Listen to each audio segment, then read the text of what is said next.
मैं कौन हूँ? अगर आप भी इस प्रश्न का उत्तर जानना चाहते हैं, तो गौतम बुद्ध के जीवन की यह कहानी आपको ज़रूर समझनी चाहिए। इस कहानी को शुरू करने से पहले मैं आपको एक घटना बताना चाहता हूँ, जो आपकी मदद करेगी इस प्रश्न के उत्तर को समझने में। एक बार एक व्यक्ति एक संत के पास जाता है और उनसे पूछता है, गुरुजी, मैं आपसे एक प्रश्न पूछना चाहता हूँ। वह संत उस व्यक्ति से कहते हैं, पूछो, क्या प्रश्न है तुम्हारा? वह व्यक्ति उन संत से कहता है, क्या आप मुझे बता सकते हैं कि मैं कौन हूँ? वह संत उस व्यक्ति के प्रश्न को सुनकर हंसते हैं और कहते हैं, तुम्हारा नाम क्या है? वह व्यक्ति बताता है, मेरा नाम राम है। वह संत उस व्यक्ति से कहते हैं, तुम राम हो?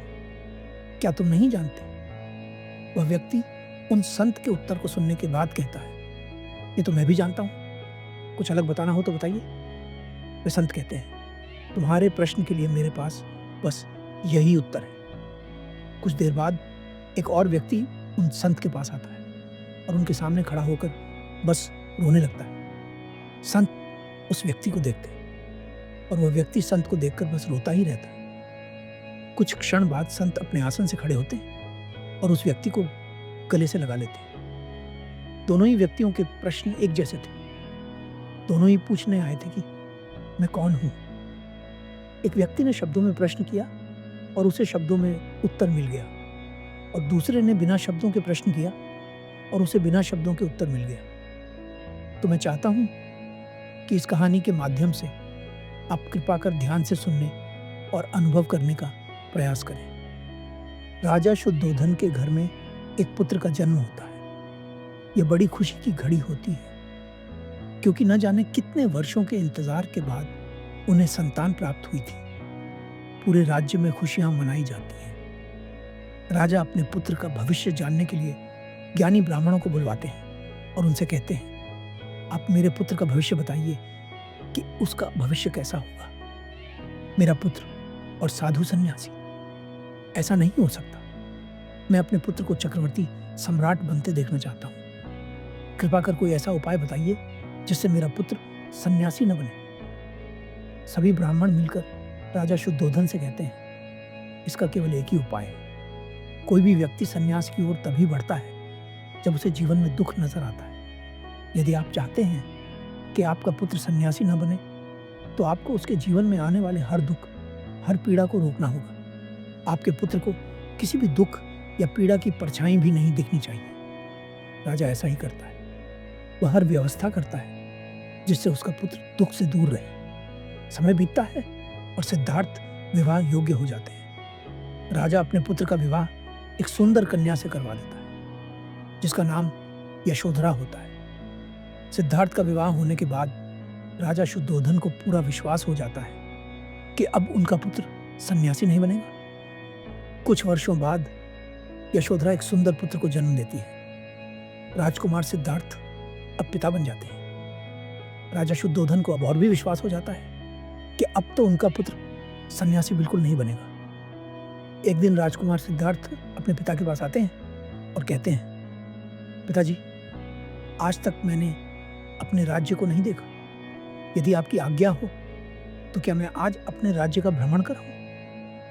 राजा शुद्धोधन बहुत खुश होते हैं, इसलिए वे अपने पुत्र को मना नहीं कर पाते।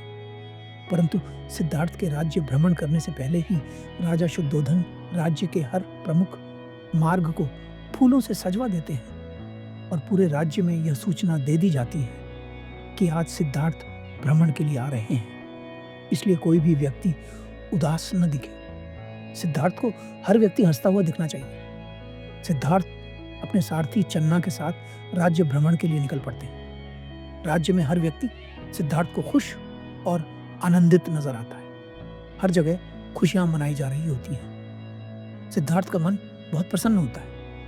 कुछ दूर नगर में आगे चलने के बाद सिद्धार्थ अपने सारथी चन्ना से कहते हैं, मुख्य मार्ग से हटकर किसी दूसरे मार्ग पर चलो। सिद्धार्थ की बात सुनकर चन्ना थोड़ा हिचकिचाता है, परंतु क्योंकि सिद्धार्थ राजकुमार है, इसलिए उसे उनकी बात माननी पड़ती है। वह रास्ता थोड़ा पथरीला होता है, उस पर फूल नहीं बिछे होते। सिद्धार्थ उस रास्ते को देखकर थोड़ा आश्चर्यचकित होते हैं। उस रास्ते में कुछ दूर आगे चलने के बाद सिद्धार्थ को एक बूढ़ा व्यक्ति नजर आता है जो झुककर चल रहा होता है। उसके हाथ में एक लाठी होती है जिसके सहारे वह धीरे धीरे आगे बढ़ रहा होता है। सिद्धार्थ उस बूढ़े व्यक्ति को देखकर अपने सारथी चन्ना से पूछते हैं, चन्ना, यह कौन है और ये ऐसे क्यों चल रहा है? ये इतना क्रूर क्यों है? सिद्धार्थ की बात सुनकर चन्ना कुछ क्षण चुप रहता है, परंतु क्योंकि सिद्धार्थ राजकुमार हैं, इसलिए उसे उनके प्रश्न का उत्तर देना पड़ता है। चन्ना सिद्धार्थ से कहता है, राजकुमार, यह एक वृद्ध व्यक्ति है। सिद्धार्थ कहते हैं, वृद्ध, ये क्या होता है? चन्ना सिद्धार्थ से कहता है, राजकुमार, हमारे जीवन में 3 अवस्थाएं होती हैं, बचपन, जवानी और बुढ़ापा। ये व्यक्ति अपनी तीसरी अवस्था में है, इसलिए ये वृद्ध है। चन्ना की यह बात सुनकर सिद्धार्थ के पैरों तले जमीन खिसक जाती है। सिद्धार्थ चन्ना से पूछते हैं, क्या यह अवस्था मेरे जीवन में भी आएगी? चन्ना कहता है, हाँ राजकुमार, यह अवस्था हर व्यक्ति के जीवन में आती है। इतना सुनकर सिद्धार्थ चुप हो जाते हैं और अपने मन के प्रश्नों में उलझ जाते हैं। कहानी जारी रहती है और सिद्धार्थ को जीवन के सत्य का ज्ञान होता है। अंततः वे अपनी पहचान की खोज में निकल पड़ते हैं। अगर आप इस एक प्रश्न का उत्तर दे पाए तो आपको जीवन में हर वो चीज मिलेगी जो आपको मिलनी चाहिए, जो आपका अधिकार है। परंतु इस प्रश्न को समझने के लिए आपको इस कहानी को समझना होगा। यह कहानी 4 स्त्रियों की है जो आत्मज्ञान पाना चाहती हैं। ये चारों स्त्रियां कई गुरुओं के पास जाती हैं, परंतु सभी गुरु उन्हें दीक्षा देने से इनकार कर देते हैं। फिर इन्हें एक ऐसे गुरु के बारे में पता चलता है जो पिछले गुरुओं से बिल्कुल अलग होते हैं, क्योंकि उनका शिष्य बनाने का तरीका बिल्कुल अलग था। चाहे स्त्री हो या पुरुष, हर किसी को शिष्य बनाने से पहले वे उनसे एक प्रश्न पूछते थे। वे चारों स्त्रियां बड़ी आशा के साथ उन गुरु के पास पहुंचती हैं और हाथ जोड़कर प्रणाम करती हैं। वे गुरु उन स्त्रियों को देखते हैं और उनसे वहां आने का कारण पूछते हैं। वे चारों स्त्रियां गुरु से कहती हैं, गुरुदेव, हमने हर जगह अपने मन की शांति खोजी, परंतु वो शांति हमें कहीं नहीं मिली, जिसकी तलाश में न जाने हम कब से हैं। हम आपसे दीक्षा लेकर भिक्षुणी बनना चाहती हैं और परम सत्य की खोज में लगना चाहती हैं। गुरु कहते हैं, ठीक है, परंतु भिक्षुणी बनने के लिए तुम्हें मेरे एक प्रश्न का उत्तर देना होगा। प्रश्न बहुत सरल है, परंतु यदि तुम उत्तर न दे पाई तो मैं तुम्हें दीक्षा नहीं दूंगा। वे चारों स्त्रियां कहती हैं, गुरुदेव, हम तैयार हैं। गुरु कहते हैं, तुम में से जो पहले उत्तर देना चाहती है वह यहाँ रुके और बाकी कुछ दूरी पर जाकर खड़ी हो जाओ, जिससे कि न तो तुम प्रश्न सुन सको और न ही उत्तर। वे स्त्रियां वैसा ही करती हैं।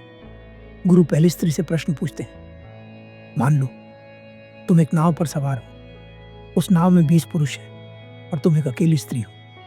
वह नाव समुद्र में खो गई है, दूर दूर तक कोई किनारा नजर नहीं आ रहा है। अचानक तुम लोगों को एक निर्जन द्वीप दिखता है। तुम्हारी नाव उस द्वीप की तरफ धीरे धीरे बढ़ने लगती है। तुम जानती हो कि तुम एक अकेली स्त्री हो और तुम्हारे साथ 20 पुरुष हैं। तुम सोच रही हो कि उस निर्जन द्वीप पर पहुंचने के बाद तुम्हारे साथ क्या होगा।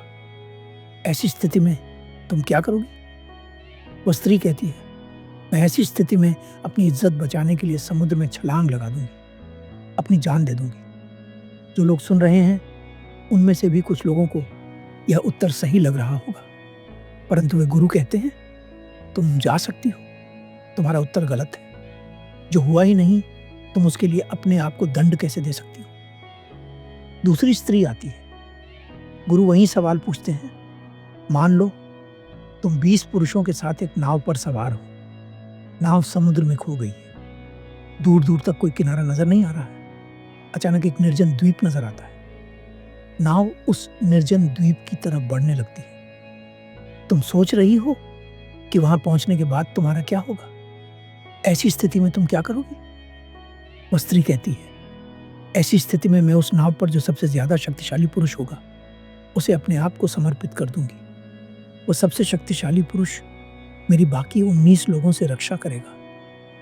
सुनने में उत्तर सही लगता है, परंतु गुरु कहते हैं तुम भी जा सकती हो। तुम्हारा उत्तर भी गलत है। एक पुरुष चाहे कितना भी शक्तिशाली क्यों ना हो, परंतु 19 लोगों से कमजोर ही होगा। वह स्त्री भी निराश होकर वहां से चली जाती है। तीसरी स्त्री आती है। गुरु कहते हैं मान लो तुम एक नाव पर सवार हो। उस नाव में 20 पुरुष हैं और तुम एक अकेली स्त्री हो। नाव समुद्र में खो गई है। दूर दूर तक कोई किनारा नजर नहीं आ रहा है। अचानक तुम लोगों को एक निर्जन द्वीप नजर आता है। तुम्हारी नाव उस द्वीप की तरफ बढ़ने लगती है। तुम सोच रही हो कि तुम एक अकेली स्त्री और ये 20 पुरुष। उस निर्जन द्वीप पर पहुंचने के बाद तुम्हारे साथ क्या होगा? ऐसी स्थिति में तुम क्या करोगी? वह स्त्री कहती है बाकी सब तो ठीक है, 20 पुरुष हैं, मैं अकेली स्त्री हूं। नाव समुद्र में खो गई है, निर्जन द्वीप पर पहुंचने वाले हैं। परंतु इन सब में समस्या क्या है? वह स्त्री पेशे से एक वैश्या थी। वह कहती है वे पुरुष हैं और मैं स्त्री। वे अपनी जरूरतें पूरी करेंगे और मैं अपनी। इसमें समस्या कैसी? गुरु कहते हैं तुम भी जा सकती हो। तुम्हारा उत्तर भी गलत है। चौथी स्त्री आती है। गुरु वही सवाल पूछते हैं मान लो तुम एक नाव पर सवार हो जिसमें 20 पुरुष हैं और तुम एक अकेली स्त्री हो। नाव समुद्र में खो गई है। दूर दूर तक कोई किनारा नजर नहीं आ रहा है। अचानक तुम लोगों को एक निर्जन द्वीप नजर आता है। नाव उस निर्जन द्वीप की तरफ बढ़ने लगती है। तुम सोच रही हो कि उस द्वीप पर पहुंचने के बाद तुम्हारे साथ क्या होगा? ऐसी विपदा की स्थिति में तुम क्या करोगे? वह स्त्री अपने दोनों हाथ जोड़ती है और सिर झुकाकर कहती है पता नहीं, मैं नहीं जानती कि मैं ऐसी स्थिति में क्या करूंगी। गुरु कहते हैं तो तैयार हो जाओ, अब जानने की शुरुआत हो चुकी है। जिसके पास पहले से कोई बनावटी उत्तर नहीं है वही सच्चा उत्तर खोज सकता है। वे गुरु उस स्त्री को दीक्षा देते हैं और वह स्त्री परम सत्य की खोज में लग जाती है। मैं नहीं जानता, यह एक बहुत बड़ी संभावना है। मैं जानता हूं यह सभी संभावनाओं का अंत है। धन्यवाद।